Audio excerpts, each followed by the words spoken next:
दोस्तों, एक बार फिर से स्वागत है आपका हमारे चैनल पर। आज के इस वीडियो में हम लोग लिब्रे ऑफिस के बारे में जो स्टैंडर्ड टूल बार है और फॉर्मेटिंग टूल बार है उसके बारे में समझेंगे और उसके साथ ही साइड बार सेटिंग्स के बारे में समझेंगे। पिछले वीडियो में हमने सिर्फ पार्ट्स को बस बताया था कि किस भाग को क्या कहते हैं, इतना हमने बताया था और कुछ बेसिक इन्फॉर्मेशन इसके बारे में बताया था। तो आज के इस वीडियो में हम लोग स्टैंडर्ड टूल बार और फॉर्मेटिंग टूल बार, इसके साथ ही साइड बार सेटिंग्स के बारे में बताएंगे। तो चलिए वीडियो को स्टार्ट करते हैं। वीडियो स्टार्ट करने से पहले आपसे निवेदन है, यदि आप हमारे चैनल पर नए हैं तो चैनल को जरूर से सब्सक्राइब करें और यदि आपको वीडियो अच्छा लगता है तो वीडियो को लाइक जरूर करें और अपने दोस्तों के साथ शेयर अवश्य करें। तो चलिए वीडियो को स्टार्ट करते हैं। तो यहाँ पर देख सकते हैं पहला ऑप्शन फॉर्मेटिंग टूल बार हम बाद में बताएंगे, पहले हम समझते हैं स्टैंडर्ड टूल बार के बारे में। पहला ऑप्शन इसके अंदर दिया हुआ है न्यू के अंदर में आपको इतने सारे ऑप्शंस मिलेंगे। यहाँ पर आप वर्ड के साथ साथ यानी कि जो लिब्रे ऑफिस राइटर है, राइटर के साथ साथ आप स्प्रेडशीट, प्रेजेंटेशन, ड्राइंग, फॉर्मूला या डेटाबेस भी ओपन कर सकते हैं। ठीक है, इसके अलावा यहाँ पर देख सकते हैं HTML document, XML form document, label, business card, ये सब भी ओपन कर सकते हैं। और यही अगर MS ऑफिस होता तो आपको एक एक करके सॉफ्टवेयर को ओपन करना पड़ता, जिसके लिए आपको या तो फिर रन कमांड या फिर स्टार्ट मेनू में आकर के आपका जो भी सॉफ्टवेयर ओपन करना था वो करना होता। लेकिन इसके अंदर डायरेक्टली आप न्यू के अंदर क्लिक करके यहाँ से डायरेक्टली ओपन कर सकते हैं। तो ये आपका न्यू के लिए था। उसके बाद यहाँ पर है ओपन। यदि आप पहले से लिब्रे ऑफिस राइटर में पहले से कोई फाइल बना के रखे हुए हैं तो उसको ओपन कर सकते हैं। ध्यान रखिए यहाँ पर ओपन जो दिया हुआ है, दो ऑप्शन दिया है, ओपन टेम्पलेट, ओपन रिमोट, और इस पर डायरेक्ट क्लिक करेंगे तो ये ओपन आपका डायरेक्टली खुलेगा। तो यहाँ पर जो है कि जरूरी नहीं कि आपका राइटर फाइल ही रहेगा तभी ओपन होगा।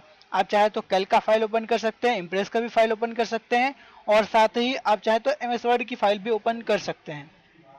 ठीक है, और इसमें जो ऑप्शन आपको मिलेगा ओपन टेम्पलेट, तो ओपन टेम्पलेट में क्या है कि अगर आप कोई फाइल टेम्पलेट में के रूप में सेव करके रखे रहेंगे तो यहाँ से ओपन कर सकते हैं, या फिर आपके सिस्टम में पहले से मौजूद रहेगा तो भी आप ओपन कर सकते हैं। ठीक है, और यहाँ पर आपको मिलेगा एक ओपन रिमोट फाइल। तो ओपन रिमोट फाइल के बारे में समझने के लिए हम लोग यहाँ पर जो है पहले तो सेव रिमोट का ऑप्शन समझना पड़ेगा। तो जब हम फाइल मेनू बताएंगे तब आपको इसके बारे में समझा देंगे। ठीक है, नेक्स्ट ऑप्शन इसके अंदर दिया हुआ है सेव। तो डायरेक्ट इस पर हम क्लिक करेंगे तो हमारा ये फाइल सेव हो जाएगा। और यहाँ पर अगर सेव एज पे क्लिक करते हैं तो फाइल को पुनः फिर से सेव कर सकते हैं किसी अदर नाम से, किसी अदर एक्सटेंशन के साथ।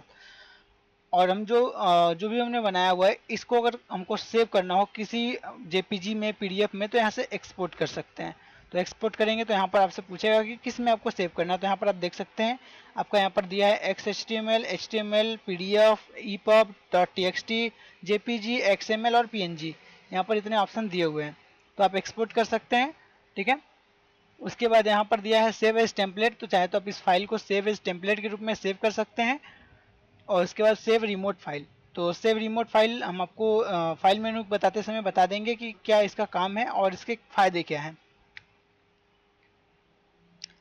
नेक्स्ट इसमें दिया हुआ है PDF। ठीक है, एक्सपोर्ट डायरेक्टली एज PDF। तो इसके अंदर जो आपका था एक्सपोर्ट के अंदर में PDF वो अलग है और एक्सपोर्ट डायरेक्टली एज PDF अलग है। तो इसको भी हम यहाँ पर जो है कि फाइल मेनू बताते समय ही बताएंगे, आपको अच्छे समझ में आ जाएगा। देखिए यहाँ पर export as PDF, export directly as PDF, ये दोनों ऑप्शन अलग अलग है। ठीक है, इसके बाद यहाँ पर दिया है प्रिंट ऑप्शन। तो हम अपने जो भी लिब्रे ऑफिस राइटर में फाइल बनाया है उसको प्रिंट कर सकते हैं। ठीक है, उसके बाद यहाँ पर दिया है टॉगल प्रिंट प्रीव्यू। तो प्रिंट करने से पहले हम देखना चाहते हैं कि हमारा प्रिंट प्रीव्यू कैसा दिखेगा, तो यहाँ से डायरेक्टली प्रिंट कर सकते हैं। तो पहले हम इसमें एक रैंडम टेक्स्ट ले लेते हैं, जैसे कि ऑटो टेक्स्ट में आते हैं और यहाँ पर आपको ढेर सारा टेक्स्ट मिल जाएगा। जैसे कि यहाँ पर देख सकते हैं आपको कौन सा लेना है ये ले सकते हैं। ठीक है, जैसे देखिए स्टैंडर्ड में आएंगे तो आपको यहाँ पर स्टैंडर्ड मिल जाएगा। ये देखिए, आप चाहे तो खुद का भी सेव करके इसमें रख सकते हैं। अब जैसे कि हम यहाँ पर कॉपीराइट नोटिस लिटरेचर ऑप्शन को क्लिक करते हैं और इंसर्ट कर लेते हैं। यहाँ पर देख सकते हैं एक क्लिक में हमारा ये आ चुका है। तो इस तरह से आप लोग ऑटो टेक्स्ट का यूज़ कर सकते हैं, जैसा कि माइक्रोसॉफ्ट वर्ड में होता था इक्वल टू लिख करके जो है, जैसे आपको दिखाते हैं हम यहाँ पर इक्वल टू करके RAND यानी कि रैंड लिखते थे, RAND, और आपको जितना चाहिए था वो पैराग्राफ लिखते थे। यदि नहीं लिखना तो ब्रैकेट लगा के भी एंटर कर सकते थे। तो ये आपका एक आ जाता था, लेकिन इसमें नहीं है। तो इसमें आप ऑटो टेक्स्ट के अंदर में आकर के ले सकते हैं, ठीक है, इसके अंदर आके। अब यहाँ पर जो है कि प्रिंट प्रीव्यू में आपको दिखा देते हैं। देखिए ये प्रिंट प्रीव्यू ऐसा दिखेगा, यहाँ पर देख सकते हैं इस टाइप का दिखेगा। उसके बाद नेक्स्ट इसके अंदर ऑप्शन दिया है कट। तो जैसे कि मान लीजिए हम चाहते हैं इतना फाइल हमारा मूव हो जाए, यानी कि कट हो जाए, तो कट वाले ऑप्शन पे क्लिक करेंगे और हम चाहते हैं कि यहाँ पर आ जाए तो पेस्ट कर देंगे तो आ जाएगा, ठीक है। तो ध्यान रखिएगा जब कट या कॉपी किया हुआ कंटेंट होता है वो हमारा जो है कि क्लिप बोर्ड में चला जाता है, जिसको पेस्ट की मदद से लाया जा सकता है। तो यहाँ पर हम देख सकते हैं कि पेस्ट कर दिए, ये हमारा आ चुका है। तो उम्मीद है आपको ये समझ में आ गया कैसे ये काम करता है, कट, कॉपी और पेस्ट। इसके बाद यहाँ पर पेस्ट में ही ऑप्शन आपको मिलेगा लिब्रे ऑफिस 6.3 टेक्स्ट डॉक्यूमेंट। तो हमारा जो वर्जन है वो 6.3 है। हमने 7.1 भी इंस्टॉल किया था, तो उसमें जो सेव रिमोट ऑप्शन था वो वर्क नहीं कर रहा था, इस वजह से उसको हमने रिमूव कर दिया, ठीक है। इसी में आपको मिल जाएगा dynamic data exchange, DD, hyper text markup language. अगर आप कहीं से एचटीएमएल फाइल कॉपी करके लाते हैं तो यहाँ पर पेस्ट कर सकते हैं। और एक रिच टेक्स्ट फॉर्मेटिंग, यानी कि अगर आप वर्ड पैड से फाइल लाते हैं तो यहाँ पर पेस्ट कर सकते हैं। या अगर कहीं से फॉर्मेटिंग टेक्स्ट आप लाते हैं, आप चाहते हैं कि ये नॉर्मल अनफॉर्मेटेड टेक्स्ट में पेस्ट हो जाए, यानी कि कहीं आप मान लीजिए एमएस ऑफिस से कलर्ड फोटो लाते हैं, जैसे कि मान लीजिए इस चीज़ को हम कर देते हैं स्टाइलिश, और यहाँ पर हम कर देते हैं इसको रेड कलर, बोल्ड और इटैलिक। हम इसको कॉपी कर लिए, हम चाहते हैं कि जो हमारा इसमें जब पेस्ट करें तो हमारा ये इसका फॉर्मेटिंग नहीं आना चाहिए। देखिए हम अभी पेस्ट करें तो इसका फॉर्मेटिंग आ रहा है, लेकिन हम चाहते हैं कि फॉर्मेटिंग ना आए। तो यहाँ पर अनफॉर्मेटेड टेक्स्ट में करेंगे तो हमारा देखिए ये ग्राफिक वगैरह कुछ नहीं आया, यानी कि जो भी कलर था वो कुछ नहीं आया। ग्राफिक डिवाइस इंटरफेस में अगर करेंगे तो ये देखिए जो हमने कॉपी किया था ये हमारा एक तरह से इमेज फाइल के रूप में आ गया है, ठीक है। इसके अलावा आपको और भी मिल जाएगा, जैसे ये HTML में है इसमें भी पेस्ट कर सकते हैं, RTF में भी पेस्ट कर सकते हैं। तो ये आपका यूज़फुल है अगर मान लीजिए कि आप किसी वेबसाइट से या किसी जगह से भी कंटेंट उठाते हैं, अनफॉर्मेटेड में पेस्ट करना हो तो पेस्ट कर सकते हैं, ठीक है। तो उम्मीद है आपको अच्छे से समझ में आ गया इससे क्या होता है। अब नेक्स्ट इसमें दिया हुआ है आपका clone formatting, double click and control और CMD टू अल्टर बिहेवियर, ठीक है। जैसे कि आपको पता है माइक्रोसॉफ्ट वर्ड में इसको फॉर्मेट पेंटर के नाम से जाना जाता था, और इसके अंदर में आपका क्लोन नाम से जाना जाता है, क्लोन फॉर्मेटिंग, ठीक है। तो जैसे हम इसको कर देते हैं कलर्ड, रेड कलर, बोल्ड, और यहाँ पर जो फॉन्ट इसका हम फॉन्ट बदल देते हैं और फॉन्ट का साइज बढ़ा देते हैं। अब हम चाहते हैं कि सेम यही फॉन्ट हमारा इस पर भी अप्लाई हो जाए, यहाँ से चलिए एक हम पैराग्राफ यहाँ तक ले लेते हैं। चलिए हम चाहते हैं कि वही फॉन्ट हमारा यहाँ तक अप्लाई हो जाए। अब हम मान लीजिए कि बना करके फाइल सेव कर दिए और हमको नहीं पता है कि हमारा कौन सा फॉन्ट था, या किसी फ्रेंड से आप ले लिए, आपको नहीं पता है कि कौन सा फॉन्ट था, कौन सा कलर था, आप मान लीजिए मैनुअली कलर बना के रखे थे। तो सेम आप इसको क्या करिए, सिर्फ सेलेक्ट कर लीजिए, उसके बाद क्लोन फॉर्मेटिंग पे क्लिक करिए। उसके बाद ये देखिए आपका कुछ इस टाइप का पेंट बकेट बन जाएगा। अब जितना हिस्सा सेलेक्ट करेंगे उतना आपका स्टाइलिश हो जाएगा। तो उम्मीद है ये आपको समझ में आ गया। उसके बाद यहाँ पर नेक्स्ट ऑप्शन दिया है अंडू रेडू। तो अंडू करेंगे तो पीछे हो जाएगा, रेडू करेंगे तो एक स्टेप आगे आ जाएगा। सेम वही तरीका है, यहाँ पर आप एक बार में देखिए इतना ज़्यादा पीछे जा सकते हैं, ठीक है। नेक्स्ट इसके अंदर ऑप्शन दिया हुआ है फाइंड एंड रिप्लेस। तो फाइंड एंड रिप्लेस की मदद से आप फाइंड कर सकते हैं, यानी कि जो भी आपका डॉक्यूमेंट में जो भी वर्ड फाइंड करना हो आप यहाँ से फाइंड कर सकते हैं, और देख सकते हैं कि कहाँ कहाँ वो हमारा जो वर्ड है वो कहाँ कहाँ पर है। और यदि आप चाहते हैं कि उस वर्ड को किसी दूसरे वर्ड में रिप्लेस करना है तो रिप्लेस भी कर सकते हैं, ठीक है। तो दिस मतलब यहाँ पर फाइंड में, यहाँ पर जैसे मैंने मान लीजिए दिस को लिया है तो फाइंड ऑप्शन में ये आ गया, और यहाँ पर हम कर देंगे फाइंड नेक्स्ट। तो जहाँ भी ये वर्ड रहेगा वो दिखने लगेगा हमें, देखिए 3 जगह पर है तो 3 जगह दिख रहा है। अब मान लीजिए दिस की जगह पर दैट लगाना चाहते हैं, ठीक है। तो रिप्लेस, अगर हम रिप्लेस करते हैं तो एक जगह रिप्लेस होगा, अगर रिप्लेस आल करते हैं तो सब जगह एक ही बार में रिप्लेस हो जाएगा, ठीक है। क्लोज। तो उम्मीद है आपको ये समझ में आ गया। नेक्स्ट इसके अंदर दिया है चेक स्पेलिंग F7। तो यहाँ पर स्पेलिंग और ग्रामर मिस्टेक को चेक करने के लिए होता है। उसके बाद यहाँ पर टॉगल फॉर्मेटिंग मार्क्स। तो जहाँ जहाँ पर आपका जो है कि पैराग्राफ चेंज हुआ है उस जगह पर आपको दिखाएगा, और जहाँ स्पेस है वहाँ दिखाएगा, और जहाँ टैब है वहाँ भी दिखाएगा। जैसे मान लीजिए यहाँ स्पेस है तो डॉट दिख रहा है, और यहाँ पर टैब दबा देंगे तो देखिए ये एरो बन के आ रहा है। तो उम्मीद है आपको समझ में आ गया। तो ये नॉर्मली आपका MS वर्ड में भी होता है। नेक्स्ट ऑप्शन इसके अंदर दिया हुआ है टेबल। तो टेबल की मदद से आप अपने पेज के अंदर में टेबल लगा सकते हैं, जिसमें आपकी कॉलम वाइज या रो वाइज कोई भी चीज़ लिखना हो तो लिख सकते हैं, या एक तरह से लिस्ट बनाना हो तो बना सकते हैं। तो यहाँ पर आप इतना देख सकते हैं, यहाँ पर दिया हुआ है। अगर इससे आपको ज़्यादा चाहिए तो आप मोर ऑप्शंस पे क्लिक करेंगे और यहाँ पर कॉलम्स कितने चाहिए आपको, रो कितने चाहिए वो सेट कर सकते हैं।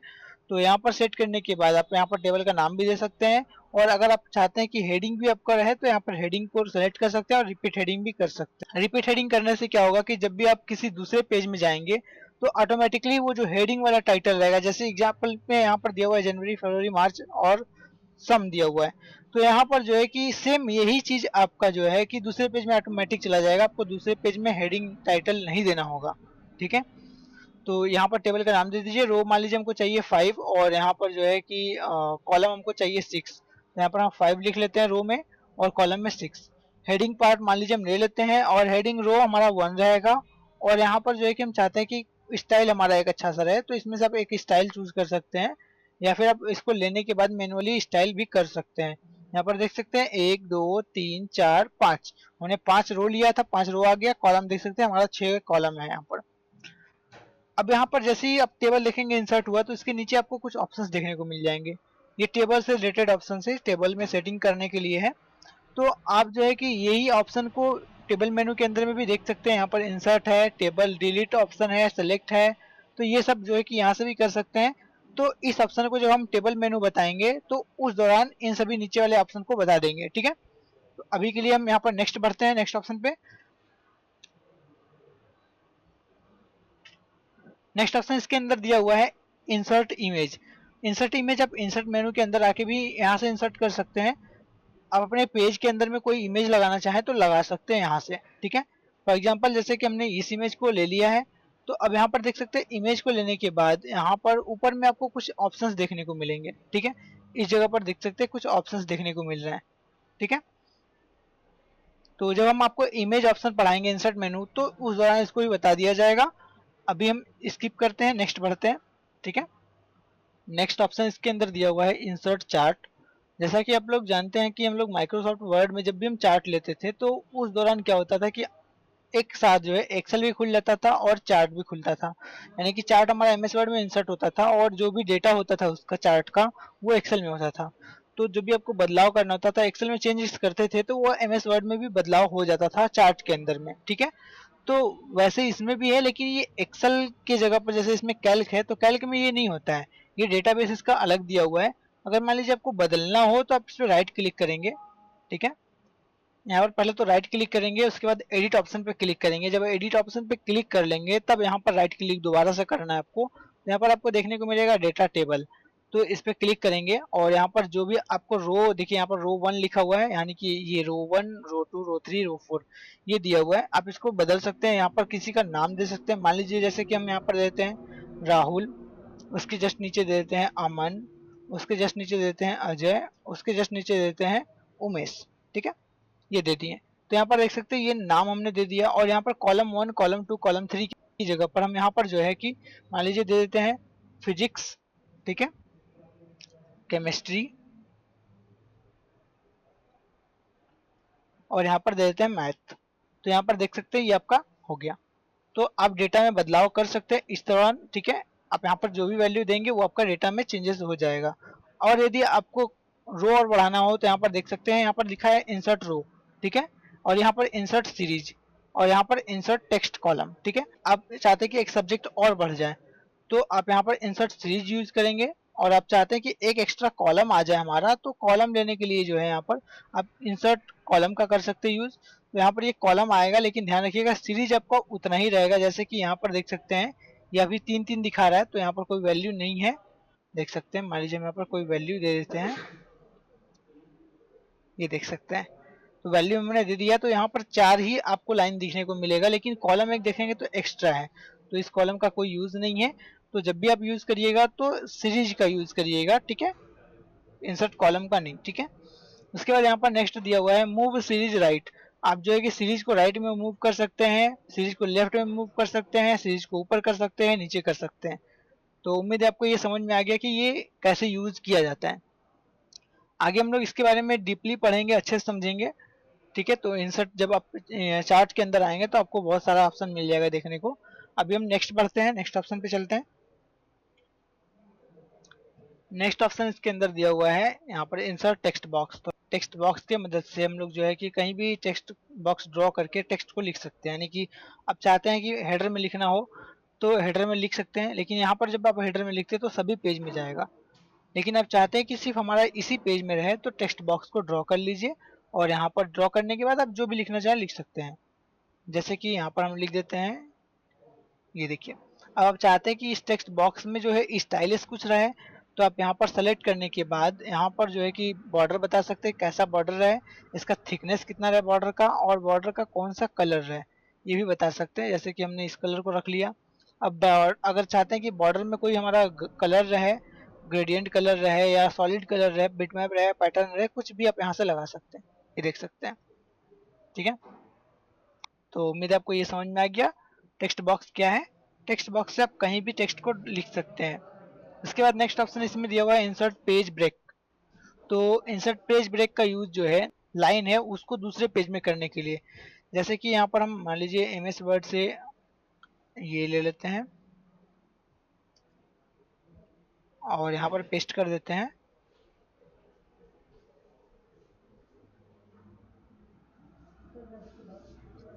अब हम चाहते हैं कि जो हमारी ये लाइन है you can easily change the formatting, हम चाहते हैं कि हमारा दूसरे पेज में चला जाए। अभी हमारे पास देख सकते हैं एक ही पेज है, हम चाहते हैं कि दूसरे पेज में चला जाए। तो यहाँ पर जैसे इस पर क्लिक करेंगे इसके स्टार्टिंग कर्सर पे, या फिर लास्ट में जो भी पैराग्राफ है उसके लास्ट के कर्सर पे, या फिर जिस लाइन को करना है उसके स्टार्टिंग कर्सर पे। तो यहाँ पर पेज ब्रेक पे क्लिक करेंगे, शॉर्टकट के साथ कंट्रोल इंटर है। तो देखिए जैसे कि हमने क्लिक किया और यहाँ पर देख सकते हैं आपका ये जो टेक्स्ट है वो दूसरे पेज में आ गया। ठीक है, तो ये जो है कि आप लाइन चेंज करने के लिए भी इस्तेमाल कर सकते हैं। अब जैसे कि मान लीजिए आप कुछ क्वेश्चंस लिख रहे हैं, क्वेश्चंस लिखते लिखते आप सबसे लास्ट में आ गए और इसमें आप ऑप्शन भी दे रहे हैं, तो क्वेश्चन लिख दिए हैं। क्वेश्चन लिखने के बाद ऑप्शन जब लिख रहे हैं तो वो आपका सेकेंड पेज में जा रहा है। तो आप चाहेंगे कि हमारा जो क्वेश्चन है वो भी हमारा सेकेंड पेज में ही चला जाए, तो आप सेकेंड जो क्वेश्चन है आपका क्वेश्चन के स्टार्टिंग में आइए और कंट्रोल इंटर यानी कि पेज ब्रेक लगा दीजिए। तो उससे क्या होगा कि जो आपका क्वेश्चन है वो भी आपका सेकेंड पेज में चला जाएगा। तो इससे आपका जो है कि ऑप्शन अलग अलग नहीं होगा। ठीक है, नेक्स्ट ऑप्शन इसके अंदर दिया हुआ है यहाँ पर इंसर्ट फील्ड।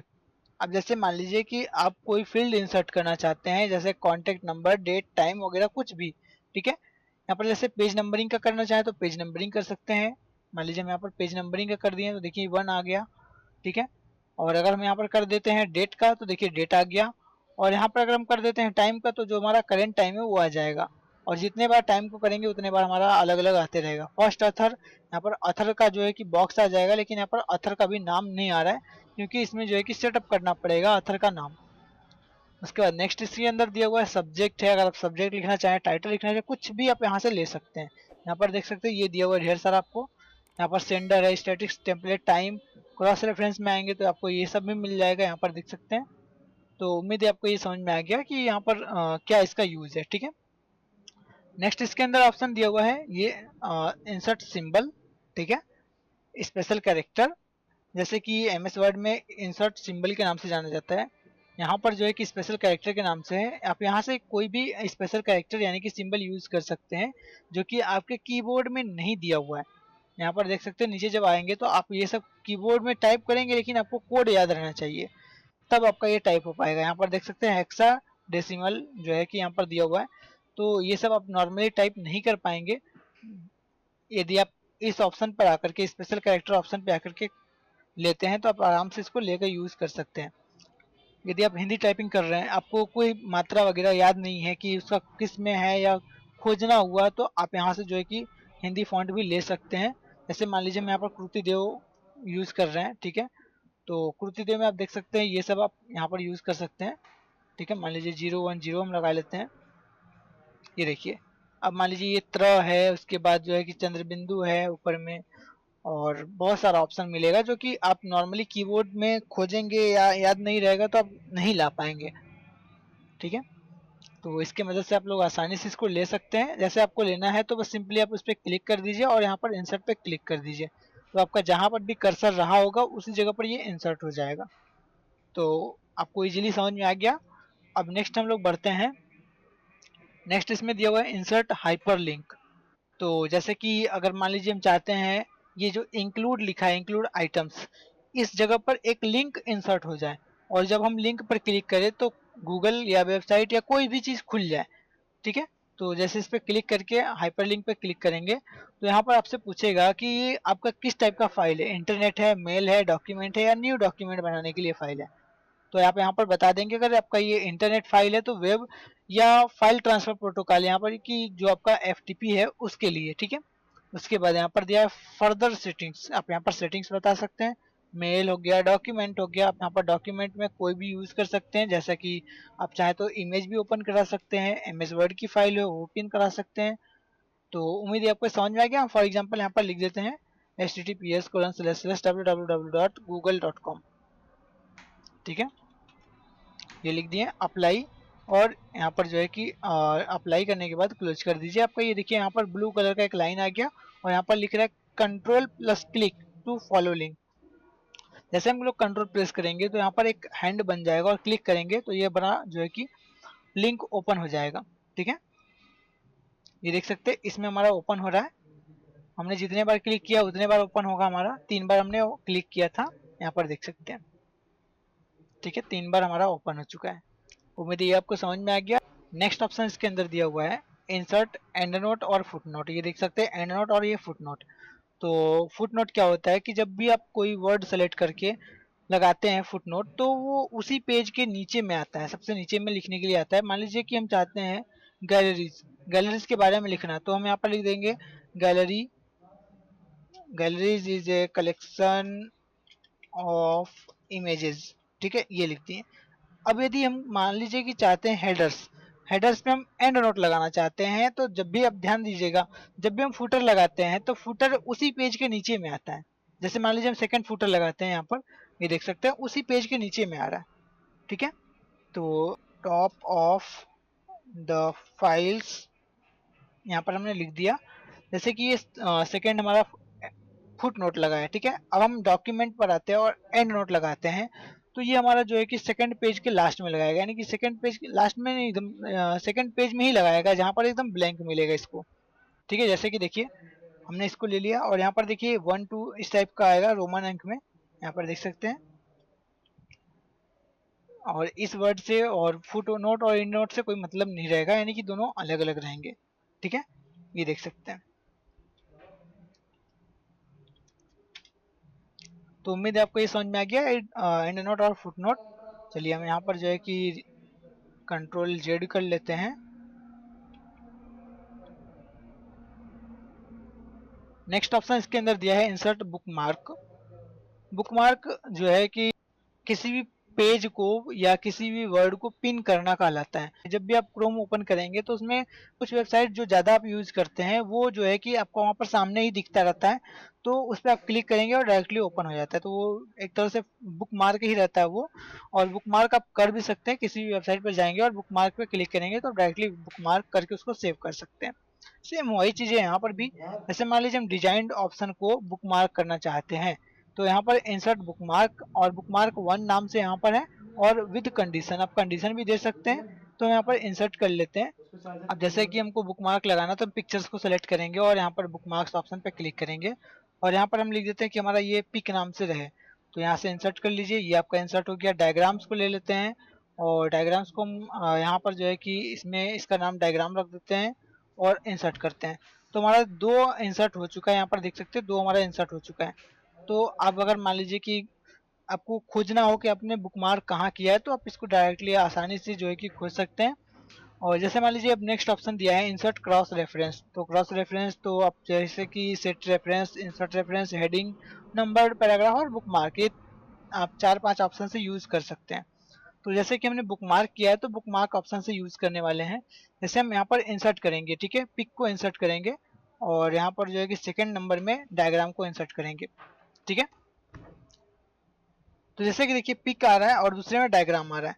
तो जैसे हम कंट्रोल के साथ पिक पर क्लिक करेंगे तो जहां पर हमारा पिक्चर था वो उस जगह के स्टार्टिंग कर्सर पर ले जाएगा, और सेकंड नंबर पे जैसे क्लिक करेंगे यहाँ पर देख सकते हैं डायग्राम वाले स्टार्टिंग पर ले गया। तो इस तरह से बुकमार्क लगा करके आप उस पर जा सकते हैं। ठीक है, तो उम्मीद है ये समझ में आ गया आपको। नेक्स्ट ऑप्शन पे बढ़ते हैं हम लोग। नेक्स्ट इसके अंदर दिया है इंसर्ट कमेंट। आप चाहे तो किसी भी वर्ड के ऊपर, किसी भी इमेज के ऊपर कमेंट लगा सकते हैं। जैसे कि हम आइटम्स के ऊपर लगा देते हैं, ठीक है। आइटम्स के ऊपर लगा देते हैं यहाँ पर, जैसे there are many collection in galleries. तो जैसे एग्जांपल में हमने यहाँ पर लिख दिया है, तो ये एक तरह से हमारा कमेंट लग चुका है। आप चाहे तो कमेंट को हाइड भी कर सकते हैं, शो भी कर सकते हैं और डिलीट भी कर सकते हैं दोबारा से, ठीक है। तो शो हाइड करने के लिए आप व्यू में आ सकते हैं। व्यू में आने के बाद यहाँ पर देखिए कमेंट्स में ऑप्शन पे टिक लगा हुआ है, तो इस पर क्लिक कर देंगे तो वो हट जाएगा। अभी आपका कमेंट लगा हुआ है, बस वो दिखेगा नहीं आपको, ठीक है। तो कमेंट को डिलीट करना हो तो आप सिंपल इस पर क्लिक करिए, और डिलीट आल कमेंट्स भी कर सकते हैं। डिलीट कमेंट भी करेंगे तो आपका सिंपल वही डिलीट होगा। डिलीट आल करेंगे तो जितने भी आपने कमेंट लगाए हैं वो सभी के सभी एक बार में डिलीट हो जाएंगे। नेक्स्ट ऑप्शन इसमें दिया हुआ है ट्रैक चेंजेस। तो ट्रैक चेंजेस बहुत ही यूजफुल ऑप्शन है। जैसे आप मान लीजिए कि आप ऑफिस में अपने काम कर रहे हैं, काम करने के बाद अपने फाइल को सेव करके और आपने डी ड्राइव में मान लीजिए सेव कर लिया, और आपने जो है कि आपके ही सिस्टम में 2-3 यूजर दिया हुआ है, और कोई आपका मान लीजिए कि यूजर, दूसरा कोई यूजर आया और दूसरे यूजर से अपना लॉगिन करके डी ड्राइव में जाके फाइल को छेड़छाड़ करने लगा। तो आपको कैसे पता चलेगा कि उसने आपके फाइल में छेड़छाड़ किया है? तो इसके लिए आप ट्रैक चेंजेस को जो है कि यहाँ से ऑन कर सकते हैं। ट्रैक चेंजेस में देखिए यहाँ पर आई का निशान बना हुआ है, इसको ऑन कर सकते हैं और इसमें कुछ पासवर्ड वगैरह भी लगा सकते हैं, और फाइल को सेव भी कर सकते हैं। यानी कि फाइल में अगर आप लगा देते हैं कि जब भी हम कोई बदलाव करें, यानी कि कोई भी फॉर्मेटिंग करे, जैसे बोल्ड इटैलिक हो गया, कलर चेंज करना हो, बैकग्राउंड वगैरह कुछ भी चेंज करना हो, उसमें पासवर्ड मांगे उसके बाद ही हो, तो उस समय आप ट्रैक चेंजेस का यूज कर सकते हैं। और ट्रैक चेंजेस लगाने के बाद जो है कि आप देख भी सकते हैं कि आप आपके फाइल में किस यूजर ने छेड़छाड़ किया है, ठीक है। यूजर वही जो कि आपके कंप्यूटर में रहेगा। जैसे मान लीजिए कि आपके घर में 2-3 लोग चलाते हैं कंप्यूटर, तो सभी का अलग अलग यूजर होगा, ठीक है। तो इस तरह से आप जो है कि ट्रैक कर सकते हैं कि कौन से यूजर ने आपके फाइल में छेड़छाड़ किया है। तो इसके लिए हम लोग जो है कि आराम से इसको एडिट मेनू के समय पढ़ेंगे ट्रैक चेंजेस के बारे में। और यहाँ पर देख सकते हैं ट्रैक चेंजेस के बारे में बहुत ही लंबा चौड़ा ऑप्शन दिया हुआ है। तो इसको जो है कि हम लोग जब एडिट मेनू पढ़ेंगे तब इसके बारे में समझा देंगे हम आपको, ठीक है। नेक्स्ट ऑप्शन इसमें दिया हुआ है अब यहाँ पर लाइन इंसर्ट करने के लिए, इंसर्ट लाइन। यहाँ पर देख सकते हैं लाइन हम ड्रॉ कर सकते हैं इस तरह से। आप यहाँ पर जो है कि लाइन का थिकनेस वगैरह भी बता सकते हैं, कितना आपको थिकनेस चाहिए। उसके बाद यहाँ पर दिया है इंसर्ट बेसिक शेप। तो बेसिक शेप में आप यहाँ पर क्लिक करके आप जैसा भी शेप चाहें वैसा शेप ले सकते हैं, ठीक है। नेक्स्ट इसमें दिया है शो ड्रॉ फंक्शन। तो जैसे इस पर क्लिक करेंगे तो नीचे आपके ऑप्शन मिल जाएगा, आप यहाँ से ड्रॉ कर सकते हैं। जैसे आपको कुछ भी ड्रॉ करना हुआ तो आप इस तरह से ड्रॉ कर सकते हैं, ठीक है। तो ये सारा का सारा ऑप्शन आपका दिया हुआ है। आप लोग इसको जो है कि बढ़िया से यूज करके भी अपने से भी ट्राई कर सकते हैं, एकदम इजीली समझ में आ जाएगा। तो ये आपका जो है कि स्टैंडर्ड टूल बार ऑप्शन खत्म हो चुका है। वीडियो काफ़ी